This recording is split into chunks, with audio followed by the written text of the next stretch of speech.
Live from the Civic Media World Headquarters in Madison, Wisconsin, it's the Todd Albaugh Show.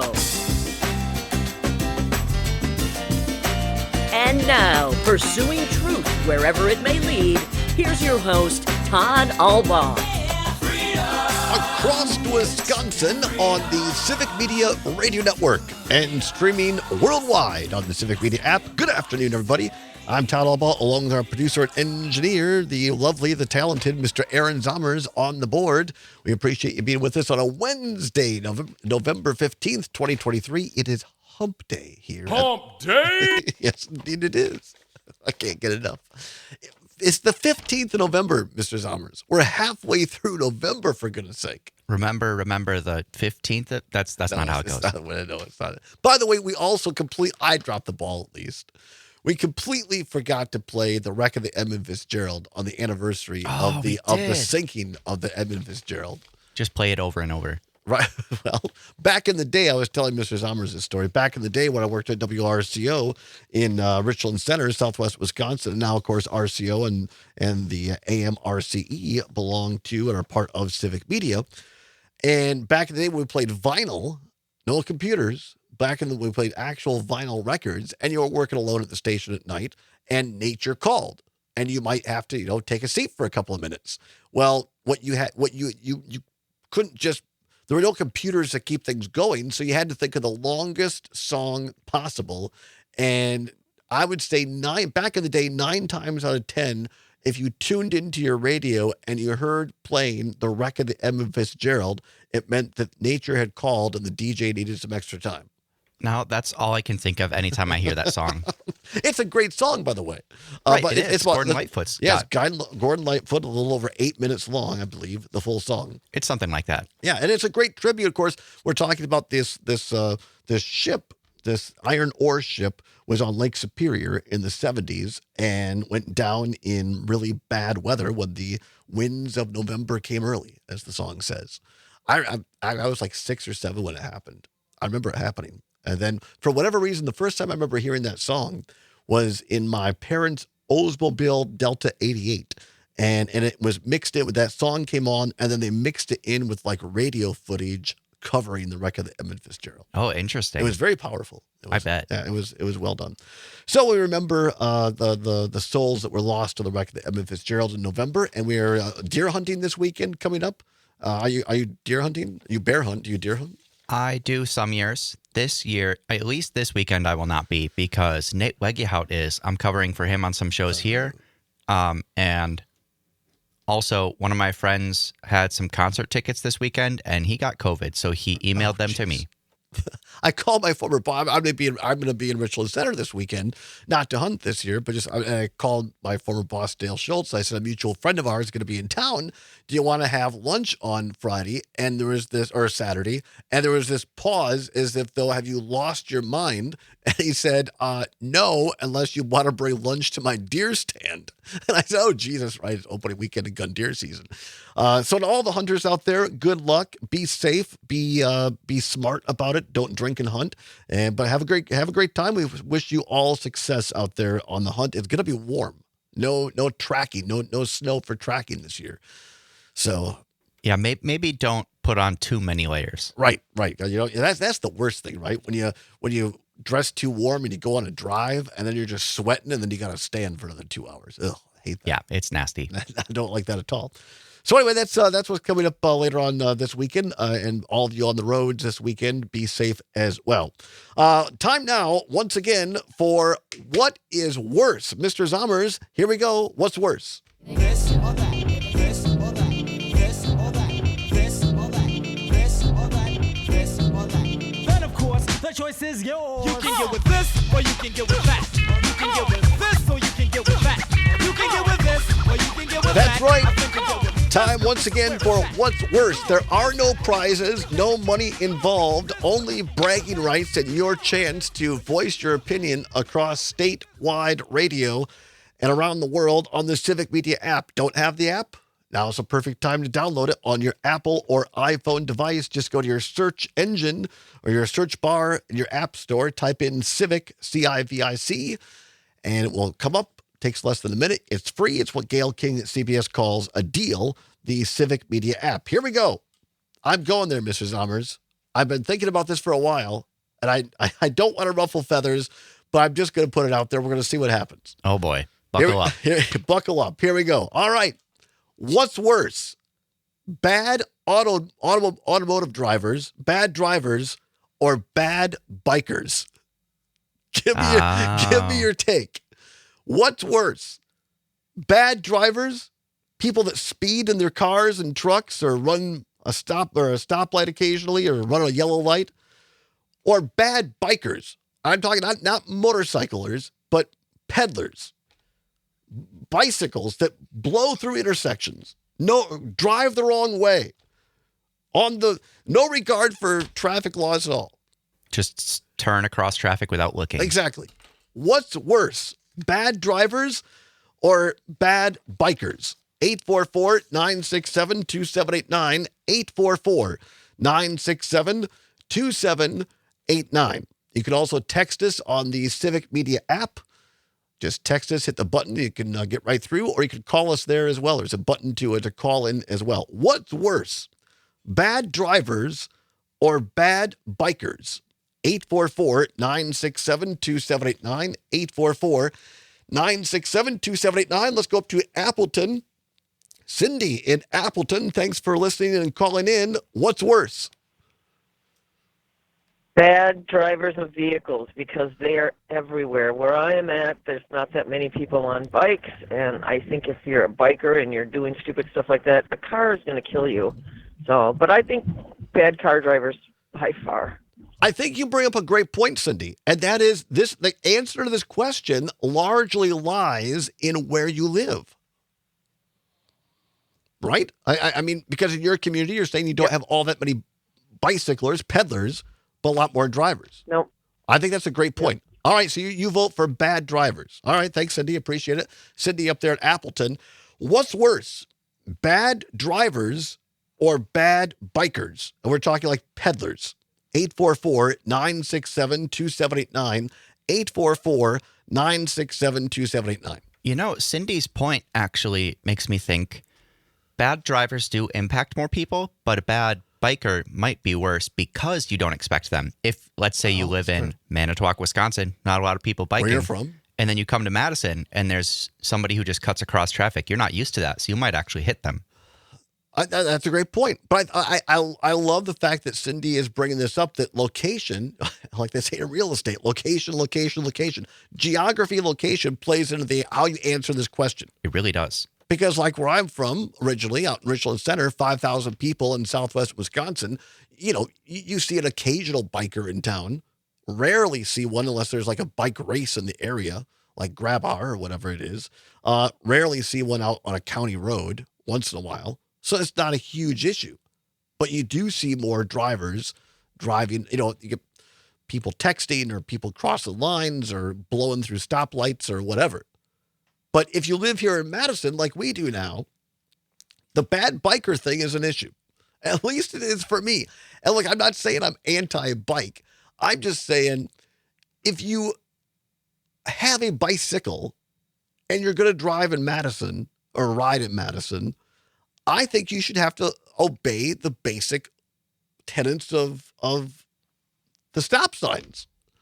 I mean, you should have to obey the law. Just because you're on a bike doesn't mean you can't not stop at a stop sign. Right. And I see this all the time.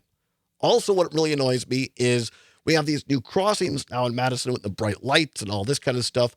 And people think that if they're joggers or bikers, that they could just blow through these crosswalks without stopping and hitting the light. Yeah, and sometimes the thing that I don't like about joggers or just people crossing the street is when you see the slight turn in their heads. Like you're coming up and they saw you, but they pretend they didn't and just start walking. And you have to stop because I'm a biker or I'm a walker. Well, I'm driving a 2-ton truck. Even if I'm going the speed limit, I can't stop on a dime. Much to that point, Andrew from Verona texted in and said, bad drivers are worse. They're sitting behind thousands of pounds of metal that can kill me. Bad bikers, they'll just get themselves killed. And yes, that is a good point. That's why I think my answer, even though I've been talking about the bikers, I think I agree with Andrew from Verona. The drivers are worse. They put more other people in danger besides just yourself. All right. Although pulling out in front of traffic could cause cars to hit each other. Well, it puts yourself in danger, in my opinion. But what's worse? What do you think? What's worse, bad drivers or bad bikers? 844-967-2789. 844-967-2789. And let me if I could, let me clarify. I am very pro bicycle. I think it's great exercise. It's environmentally friendly. I'm all for it. And I'm really especially for bike trails, right?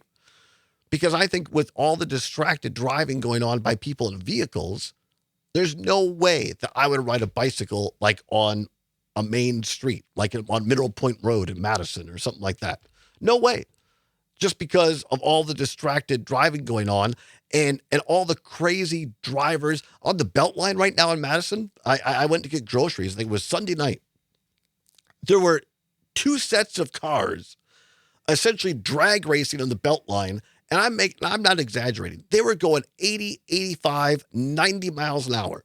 And how they did not cause a crash, I will never know. But you got people like that. You got yahoos, street racing in places. And of course, this is a whole another issue, but Madison, they're making their streets smaller and fewer lanes for motorists. So it just makes the congestion even worse. Anyway, what's worse, bad drivers or bad bikers?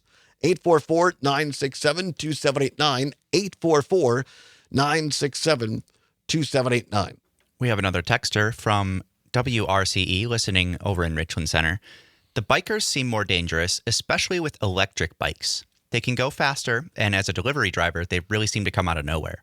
That is another outstanding point. Because now you don't just have your pedal bikes. Now you've got these electric bikes. And God love people that are doing the electric bikes. They're fantastic. But you're right. People on electric bikes think that the same rules apply to them as someone pedaling. So I've been walking down the sidewalk in Madison, and some yahoo on an electric bike, probably going 15, 20 miles an hour, zips past me. On the other hand, though, I do see a lot of people in Madison doing appropriate hand signals and looking around, and I want to let you people know, I see you, I appreciate it. Yes. And to all those pedal bikers out there, electric bikers following the law, God love you. And all the yahoos driving vehicles that are not obeying the speed laws, curses to you. Anyway, back with more on the other side. Don't go anywhere. We've got a look at Looney Tune characters as well. The Todd All Ball Show on Civic Media.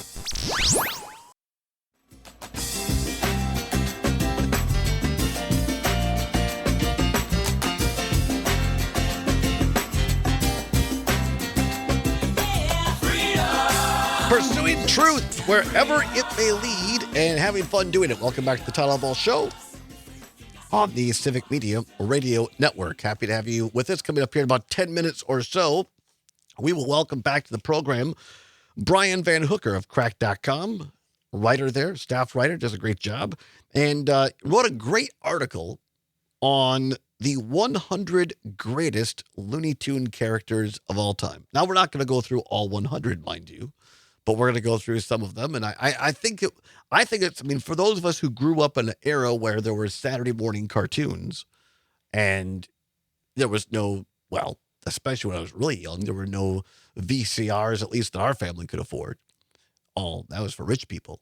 Finally, later on in middle school or high school, we got our first VCR, but you didn't really VCR or record cartoons. And so you had to get up. And it was always ironic that our parents, at least my mother, could not get me up to go to school. And I wouldn't wake up. This is a true story.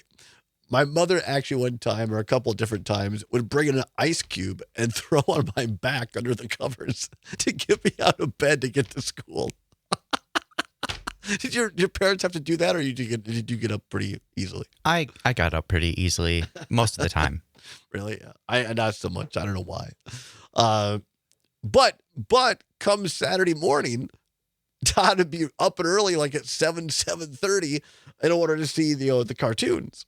You had, and back in the day, you had Super Friends, right? The League of Justice, where you had Batman and Robin and Superman and Wonder Woman and Aquaman, all taking on these other, villains. So you had that. You had Grape Ape, Speed Buggy, Smurfs, later on. The Smurfs came in. Hong Kong Phooey. That was also a great show. That's one I haven't heard of. He was a mild-mannered dog by day, but when crime ensued, he turned into Hong Kong Phooey. that was a you had Scooby Doo, of course. Oh, you gotta love Scooby Doo. What about the Laugh Olympics? The Laugh Olympics, where you had some of these other characters from other shows, and they would compete, like in what was the thing on ABC, the Olympics of the Stars, or Battle of the Network Stars. It was kind of like that for cartoon characters. Interesting. And, yeah. So the Laugh Olympics, that was, and the Addams Family was on. It was a TV show for Star Trek. Was actually a Saturday morning series for a brief time. The original one? Yeah. So like Captain Kirk and Mr. Spock and all those.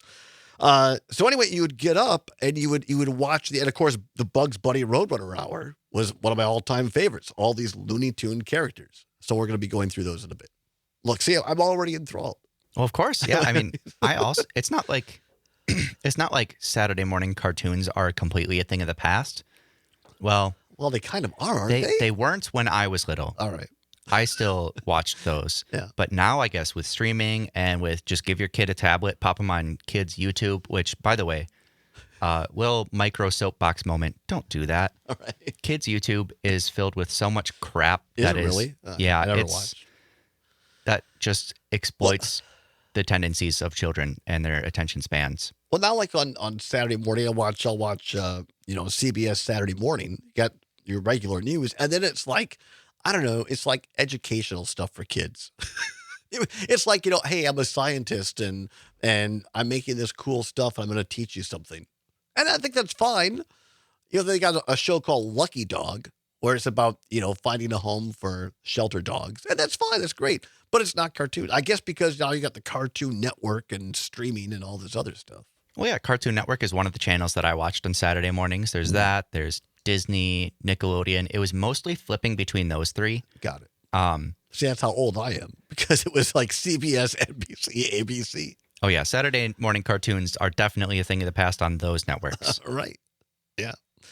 Anyway, so we'll be talking about that here in a couple of minutes. I wanted to bring up before we went any further, because we've been talking about a lot about Badger sports and football and their miseries and the Badger basketball team, who I really truly do believe is going to be good this year. They completely fell apart last night out in Rhode Island. I don't want to talk. I'm going to say what happened last night to the men's Badger basketball team is a one-off. All right, I'm just going to say that. They lost by whatever it was, 14, 15 points. It was terrible. Marquette, on the other hand, our friends in Milwaukee, Marquette is doing fantastic. They're Shaka Smart has the Marquette team just doing fantastic. So congratulations to them. But I want to take a minute to recognize the long-standing program of the Badger women's hockey team and also the men's Badger hockey team, which are both ranked number 1 in the polls this week. According to Channel 3000 here in Madison, it might be time to officially declare Wisconsin as a hockey school. And I would add parenthetically, again. Because, look, when I was coming up in the 80s, men's hockey was the thing. We didn't have women's hockey yet. But, I mean, you had, first, Bob Johnson, and then you had Jeff Sauer, and they were winning national championships. And the men's hockey ticket at the Coliseum here in Madison was the hottest ticket in town. And the football team, of course, sucked at the time in the 1980s. And the men's basketball team was a whole lot better. And so now, once again, Wisconsin may be a hockey school. Both of the University of Wisconsin's hockey teams currently sit at number 1 in the country. In the latest polls released on Monday, the Badger women picked up 17 of 21st place votes in their division. And the women in the women's poll this week, and Ohio State picking up the remaining 3 votes. They play each other this week, by the way. Those two will face off, speaking of, on Friday and Saturday to essentially decide who the undisputed top team is in women's hockey so far this season. Wisconsin is undefeated at 12-0, while Ohio State is 9-1. And I believe, if memory serves, this is a rematch of last year's national championship, in which the Badgers beat the Buckeyes for their record 7th national championship under original and still head coach Mark Johnson. And for my money, if there is anybody in the state of Wisconsin, in the sports world, that deserves to have a statue erected in their honor, it is Mark Johnson. He won a national championship when he was a men's hockey player at Wisconsin. He won a gold medal. He was part of that Miracle on Ice team that beat the Soviet Union in the Olympics. And then he came back and has been the coach, the original coach of the women's hockey team, and still is, and has won 7 national championships. I think the women's hockey team here at Wisconsin is one of the heralded programs in the state of Wisconsin. And those women that play that sport and work their butts off deserve a heck of a lot of credit, because they have brought Wisconsin, other than probably the track and cross country team, I don't know any other program in the last 50 years at Wisconsin who has won more national titles than women's hockey. So congratulations to them, and good luck as they take on Ohio State on Friday and Saturday. Now, the Wisconsin men, meanwhile, are enjoying a resurgence under first-year head coach Mike Hastings.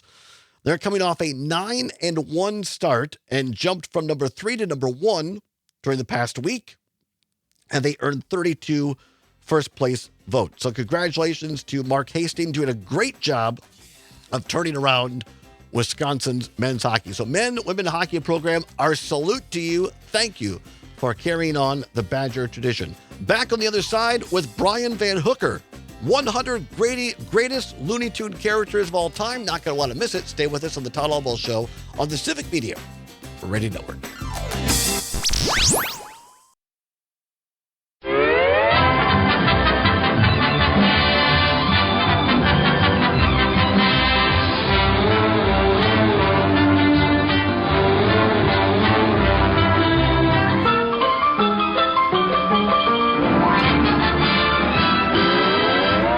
Welcome back to the Todd Albaugh Show on the Civic Media Radio Network, and it's 34 minutes now past the hour of 1 o'clock. What an intro. I see, Mr. Sommers, if we only had that kind of intro music every day. I mean, we could. We could, right? But I mean, even back then, they knew how to introduce a piece. They absolutely did. Fantastic. Also, recently, I've been practicing slide guitar, and one of the first times I picked up the guitar with the slide, just like picked 2 random strings, plucked it, and I was like, holy crap, that's the beginning of the Looney Tunes theme. It's a great tune. So many great memories. And here to discuss it with us, we welcome back to the program Brian VanHooker. You can find his work at cracked.com. Great writer, great article here. Brian, first of all, thank you so much for coming back on the show. Great to have you with us. Oh, my pleasure. Thanks for having me on again. Oh, and it's our pleasure. And with all the craziness going on in the news, I think it's good sometimes to pause and reflect and look at the lighter side of life and things that we could all relate to. And we were talking before we had you on in the last piece there, or last segment. Mr. Zommers and I were talking about our own childhoods, and I said, look, I'm of the age where Looney Tunes characters and cartoons, that was the central part of television. There was no Comedy Central. You actually had to get your butt up at 7 or 7:30 on a Saturday morning and tune into CBS or NBC or what have you to watch the Bugs Bunny Roadrunner Hour. And these are just classic cartoons for a lot of us that you don't see anymore. Yeah, I grew up with Looney Tunes as well. I just it's something I've loved my whole life, and we've been doing a lot of these big lists at Cracked lately, like the 100 greatest Simpsons characters, the 100 greatest South Park characters, etc. And I thought we could do it for Looney Tunes because there are a lot of great characters, a lot of great cartoons, and yeah, so That's that great. was our thought. As you wrote this piece, and again, it's called The 100 Greatest Looney Tune Characters, written by Brian VanHooker, and you can find it at crack.com. What was kind of the qualifier? How did you sort out all the characters? How did you rank them? We kind of went back and forth on how many modern characters to include. For a while, I don't know if you're familiar with Tiny Toons. That was a show I grew up with. Somewhat. And there was a debate on whether or not those would be in the list or whatever. Ultimately, it was decided let's stick strict with Looney Tunes, but if a modern character has had a huge impact, like say Lola Bunny from Space Jam, she would make it in. But there's really only 2 characters in the whole list that weren't in the original shorts. Wow. And that's Lola Bunny and the Monstars from the first Space Jam movie. As far as how we rank them, I made a point to kind of get like the best people I possibly could to rank them. I just wanted to be. I love Looney Tunes. I have lots of opinions on them, but I just wanted to be a facilitator for people who are more qualified than myself. So I got people like Ruth Clampett and Bob McKimson Jr., who are the descendants of 2 of the great Looney Tunes directors, Bob Clampett and Bob McKimson. So they're both their children. I got a guy named Bob Bergen, who's done the voice of Porky Pig and Tweety pretty much since Mel Blanc passed away, and Jeff Bergman, who's done the voice of almost every other Looney Tunes character since Mel Blanc passed away. A guy named Tom Ruger, who was the producer of Tiny Toons and who did shows like Animaniacs and is a huge Looney Tunes guy. A couple of historians like Jerry Beck, Andrew Farrago, an artist named Dave Alvarez, as well as a couple of Looney Tunes super fans. So I kind of got them all together for the most part. A couple were interviewed separately, and we kind of hashed out who's the top 15, and then we went down from there as who's the bottom, who's the top, and it was kind of a fun discussion that we managed to wrangle 100 characters. And considering Looney Tunes is from a certain era, I was cautious. I didn't want to have too many characters that were date poorly, to put it mildly. So there actually ended up being very, very few of those. So I was happy about. I'm impressed. This is just, a couple of guys sitting around over a beer, throwing darts at a board. I mean, you actually took this seriously. I mean, to your credit, and went to some of these historic people or has a historic litany or a liturgy to these characters. This is fantastic. So this is serious stuff. And I appreciate the dedication with which you went about it. Let's get right into it. Do you have a couple that right off the top of the bat that are your personal favorites that you as a kid or that whether it's a personal favorite or not, you just think deserve beyond maybe the top 2 or 3, but you deserve that need to be ranked? A personal favorite of mine is Michigan J. Frog. I love that character. He was in one cartoon, One Froggy Evening, but that character's had a huge impact, and that cartoon is a great, perfect piece of comedy. And that character went on to host the WB network for a few years, and he's in merchandise, all this stuff. So even though he's only in one cartoon, I thought this is maybe a top 10 character. I was overruled by the experts, and I think he ended up at number 17. But I'm happy with 17 because it's still a high ranking for a character who was in one cartoon. What was the cartoon that he was in? What's it describe kind of the piece that he was in? It's One Froggy Evening. This guy, unnamed, finds this. He's a construction worker guy, and he finds this box in a construction site, and he opens up the box, and it's this dull, nothing, normal frog. And then suddenly the frog jumps up and starts singing, "Hello, my baby. Hello, my darling. Hello, my ragtime gal." And the frog, then he can. So he thinks immediately, "I'm going to make $1 million off it. I'm going to be rich off this thing." So he brings it to agents and things like that. But every time he opens up the box in front of other people, the frog does nothing. It's just a normal frog. Right. So the frog, from there, his greed goes on to ruin his own life. And every time he tries to make rich off the frog, nobody ever sees the frog do anything other than him. So it's just perfect comedy. And again, I thought it would bring Michigan J to the top 10, but I was slightly off. So. I agree with you. And now that you say that, I guess when I think about it, I only remember him from that one piece. But they showed it so many times. I mean, I guess in my mind, I thought he was in more than one bit. Yeah, no, just the one. That's just the one. I mean, he may have made modern appearances, other movies, whatever, but like he's in the one short. That's it. No if you don't dial it up, because if you haven't seen it, because it's one of my all-time favorites too. I mean, "Hello, my baby. Hello, my darling. Hello, my ragtime girl." Yeah, it's a great bit. Another personal favorite of yours? Another personal favorite is the Gremlin from a short called Falling Hair. It was, I forget what number he came in. He came in at number 32. Again, another character who was only in one short. It was this, in most shorts, Bugs Bunny was always got the better of everybody else. But every once in a while, somebody would get the better of Bugs. And the turtle is very well known for that. Cecil the turtle, because he'd always beat him in the races. Yeah. Right. And the Gremlin was another one in a short called Falling Hair was my favorite Bugs Bunny short. Well, one of two of my favorites. In a short called Falling Hair by Bob Clampett. And it's just this bunny who is terrorizing Bugs Bunny. It's just this little monster who's terrorizing Bugs Bunny for 7 minutes, and it's fantastic. That's great. Looking, just scrolling through this, what I love about this is there are characters here that you may have forgotten, at least I'd forgotten about. But once you see them, like, oh yeah, and they played second fiddle to the main person. And one of them at 93 is Slowpoke Rodriguez. And this is like, Speedy Gonzalez's friend who always isn't quite as smart, isn't quite as fast, but it's a hilarious little character.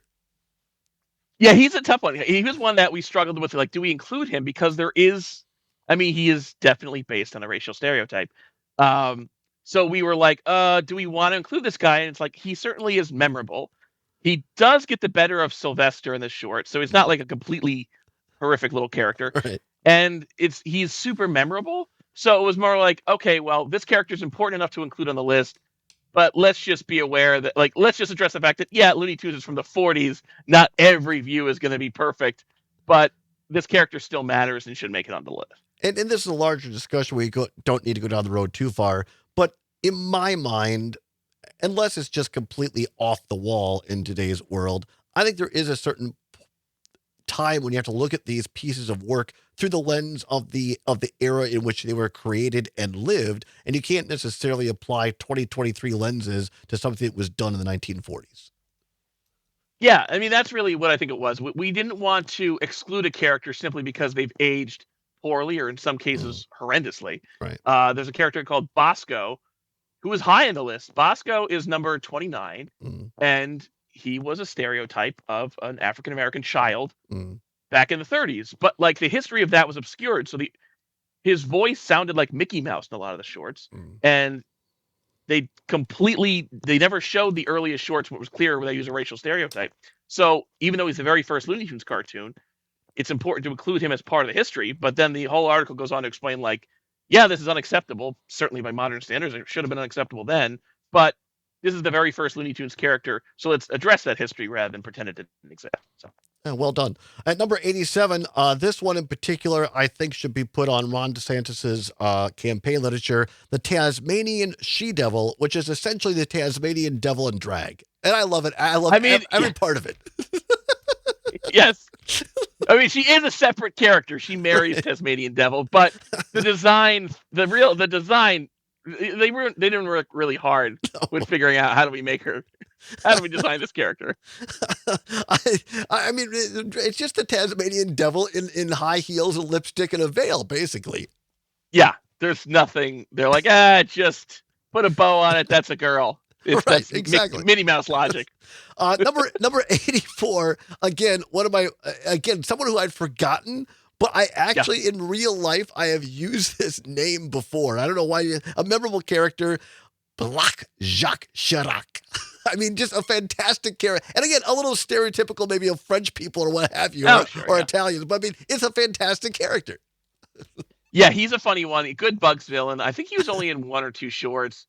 It's just one of those characters that has a great name. Like, he's not like high up there like Elmer Fudd or Yosemite Sam, but like a funny little villain who carries a short or two, and that's it. So I think it's just fun to say the name. Black Jacques Chirac. Great name. Also, the Shropshire Slasher is another character like that. Just funny name, funny drawing. That's all it took to make a memorable character. Any other one? I want to get kind of the top 10 here eventually, but any other ones that stand out to you?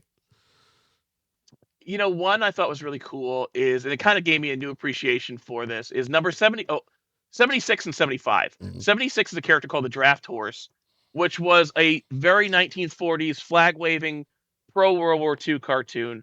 This horse wants to be drafted into the army. It's a whole short about that. It's very cute. Great cartoon. Number 75 is a little guy. The character is the little man from the draft board. It's from a short called Drafty Daffy, where the short starts with Daffy Duck listening to the radio, and the Allied forces have just won some battle. Daffy's all patriotic. He's all happy about this, and he gets a knock at the door, and it's a man from the draft board serving him his draft notice. And from there, Daffy Duck proceeds to run away from this man. He tries to kill him. He does all these things not to get drafted. And this came out in 1945, and you think about it, like, it was such a daring cartoon because it's borderline unpatriotic given the sensibilities of the times. Oh, yeah. And it is crazy funny because all it is Daffy doing everything he can not to serve his country. And it's great. It's so funny. And I think that's a great point, is that even though a lot of these cartoons made me as a kid laugh a lot, you could tell now in hindsight, there was some messaging going on there to a larger audience. They were never for kids. I mean, Looney Tunes shorts aired in front of regular movies that adults watched. So the Looney Tunes were never meant for kids. Eventually, animation became more child-centric. But when Looney Tunes came out in the 30s, 40s, 50s, never meant for kids. Very interesting. Number 66, one of my all-time favorites, Penelope Pussycat. And this to me represents every person, male, female, what have you, that has just been like pursued by someone that they have no interest in, and get away from me. And she personifies this, and I love everything about her. Yeah, she's on there. And obviously she was the foil to Pepe Le Pew, who's had a little bit of a rough go of things lately. He was edited out of the previous Really? We're gonna come back. He was edited out of Space Jam 2. Really? But I want to know more on the other side. Don't go anywhere. We're talking to Brian VanHooker, the 100 best Looney Tune characters of all time. Back after this on the Todd Albaugh Show on the Civic Media Radio Network.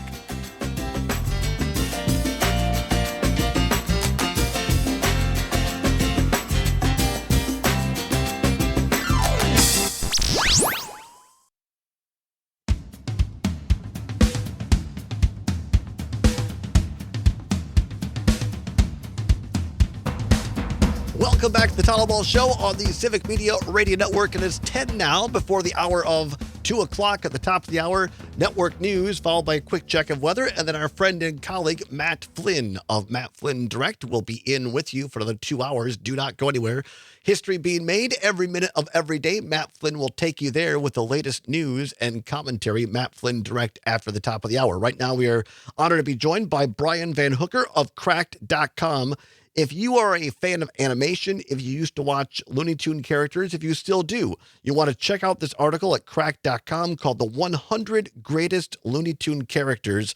It is a trip down memory lane, and it is just a joy, and also fascinating, Brian VanHooker, to hear the history of these characters. Yeah, no, I really get excited about these kinds of things. So I know before the break we were talking about Pepe Le Pew. Yeah, because Pepe Le Pew, one of my favorite all-time characters. Did he get caught up in the Me Too movement? What's going on here? A little bit. Really? Yeah, I mean, there was a piece. Gosh. Yeah, he kind of did. And you can kind of see why. He's a character who is constantly forcing himself on people. Like, it's just... I know. I understand that the character would need to change if they were to make modern pieces. Right. It's also a character never meant to be admired. The character is an idiot. Right, exactly. And that was the point where we had our historian, the guy named Jerry Beck, who's a very accomplished animation historian, film historian, point to the fact that this character was never meant to be a role model. He is something we're laughing at, not laughing with. Exactly. But because of that, the kind of lecherous nature of Pepe Le Pew. He was taken out of Space Jam, and I am opposed to that.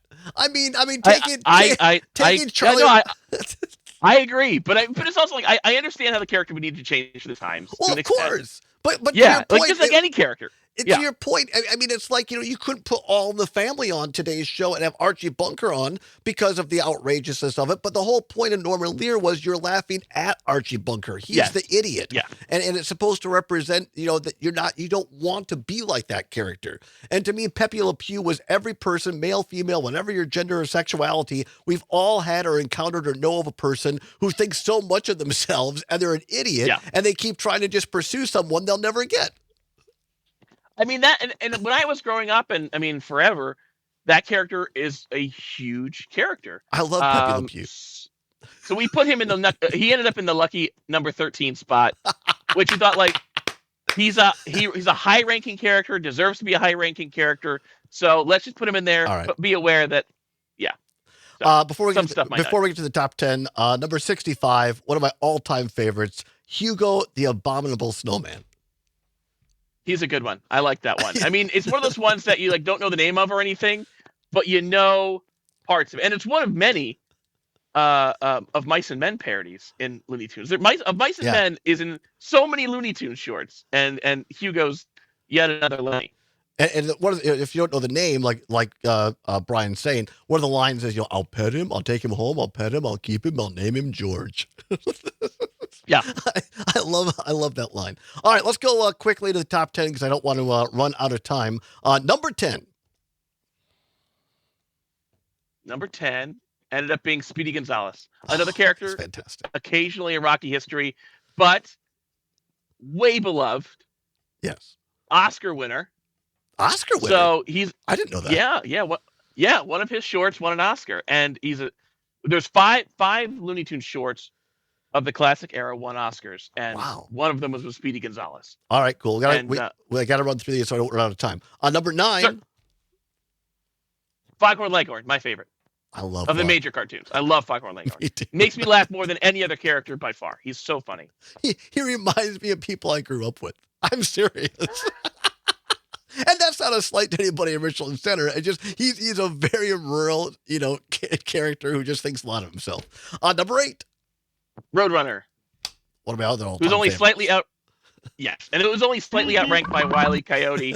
Oh, sorry. No, that's fine. Only slightly outranked by Wile E. Coyote because Coyote has more of a personality to him than Roadrunner. All right, so both great characters. Number 7. Wile E. Coyote. Yeah, right. So there you go. Wile E. Coyote finally won. Beat the Roadrunner by 1 point. Number 6. Exactly, yeah. Number 6. Tasmanian Devil. Only in a few shorts, but super memorable. And during the 90s, that character was everywhere. Right. Sweatshirts, everything. Yeah, he had a huge comeback. Yeah. Right. Number 5. Tweety. Great character. Yeah, absolutely. Funny character. Also had a big merchandising impact in the 80s and 90s. Great character. And number 4, Tweety's foil. Sylvester, who's the most Oscar-winning Looney Tunes characters. He was in 3 of those. He was in 3 of those 5 shorts. He's also the most versatile of the main cast. He's a pet. He's a speaking character. He's a father. He's in all kinds of different shorts and different roles. So that's great. Great character. Number 3. Porky, who is the character that made Looney Tunes Looney Tunes. He was the first one where they stopped being Mickey Mouse ripoffs and they found their own voice. So he deserves to be there, if not higher. But yeah, he deserves to be there. No, Porky Pig, a great character. Number 2. Daffy, which, of course. And there's an added bonus to Daffy being number 2, is that he's slightly outpaced by Bugs as number 1, and that would annoy the heck out of Daffy, which is great. I mean, the Bugs Bunny and Daffy cartoons are just some of the all-time favorite. They're so great. They're so funny, and those characters both amazing in their own right and play off each other even better. So despicable. What about is it when Bugs Bunny's or Elmer Fudd's trying to go hunting and it's like he doesn't know whether it's duck season or rabbit season or whatever. That's one of my all-time favorite ones as well. They're great. There's 3 of those that are basically all exactly the same and all equally hilarious. Yeah, absolutely. You're despicable. Thank you, Mr. Zommers. A quote from Daffy Duck himself. Well, Brian VanHooker, this is an absolutely great article. That's all, folks. You can find it at cracked.com. Anything in particular that you're working on besides this great article right now at Cracked that people should check out? What am I working on? No, I mean I'm working on a bunch of stuff, but I can't say in case they don't come through or whatever. So who knows? Lots of good stuff on the horizon, but yeah, lots of there's plenty coming out. So that's just fantastic. I still appreciate you taking this time, and I appreciate the fact that you know the history behind these characters. That's what makes this piece work. Brian VanHooker from Cracked, thank you so much. Really appreciate your time. Thank you. Our pleasure. Stay tuned. Next, we have Matt Flynn of Matt Flynn Direct coming up. We want to thank Pat Kreitlow and Trigby Olson also for being on today's show, in addition to Brian VanHooker, who you just heard. Thanks to Mr. Zommers for doing a great job on the board. And, of course, you all for listening, whether it's over the air on the Civic Media Radio Network or on the stream on Facebook, Twitter, YouTube, wherever you find us. We thank you for it. Stay tuned for Matt Flynn Direct. We'll see you tomorrow. Until then, keep banging on your drum. Banging on your drum.